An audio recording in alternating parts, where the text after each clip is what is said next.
Après l'adoption des procès-verbaux des séances plénières des 21 et 28 janvier ainsi que du 11 février 2016, les parlementaires ont délibéré sur le premier point de l'ordre du jour. Il s'agit du projet de loi autorisant la ratification de la Convention de l'Union africaine sur la coopération transfrontalière. Cette convention vise à promouvoir et à renforcer les relations de bon voisinage entre les communautés transfrontalières. Le ministre des Maliens de l'Extérieur éclaircit le concept de cette convention. Cela vient juste pour doter nos États d'un instrument juridique.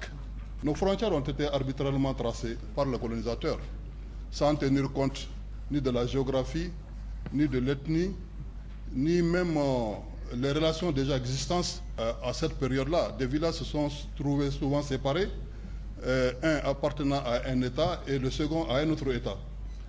Nous avons, nous-mêmes au Mali, depuis l'avènement de la Troisième République, beaucoup travaillé, notamment aux politiques de bon voisinage. La gestion des frontières, tout le monde sait que c'est assez difficile, c'est compliqué. Parce qu'en fonction des différentes frontières, les problèmes changent. Et cette complexité-là, elle peut être résolue si on s'adosse à des actes juridiques. Ce projet de loi a été adopté par les députés à l'unanimité. Le deuxième projet de loi relatif à l'assistance médicale à la procréation a fait couler beaucoup de salive avant d'être voté par les parlementaires avec 64 voix pour, 3 contre et 7 abstentions. Je salue l'initiative du Mali. Il y a déjà plus de 300 Maliens qui sont nés et cette pratique se fait également dans beaucoup de pays de la sous-région.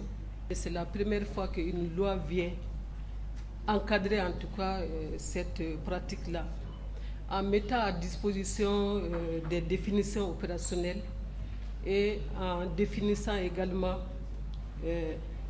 tous les garde-fous. C'est un moyen de traitement de l'infertilité.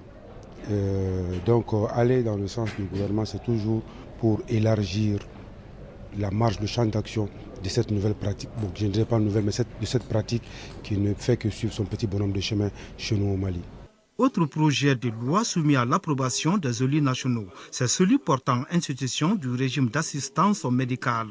Ce projet a vocation de renforcer le dispositif de protection sociale au Mali. Je voudrais là-dessus donner un certain nombre d'éléments. Le RAMED ne peut se comprendre que si vous le comparez aux autres formes contributives de prise en charge des soins. Quelle est la différence entre le RAMED et l'AMO? Dans l'AMO, on cotise, dans le RAMED, on ne cotise pas. C'est la différence essentielle. Avant l'existence du RAMED, il y avait une aide médicale, mais elle était donnée sur un budget qui était géré par la Direction nationale des affaires sociales, et ce budget était imputé aux charges communes du Trésor. Le dernier projet de loi porte sur la création de la Direction nationale de la protection sociale et de l'économie solidaire. Il a été adopté aussi par 73 voix pour, 0 contre et 0 abstention. Le projet vise à adopter les missions de cette direction à l'évolution institutionnelle et juridique du secteur de la sécurité sociale en élargissant le suivi et la coordination des programmes des filets sociaux.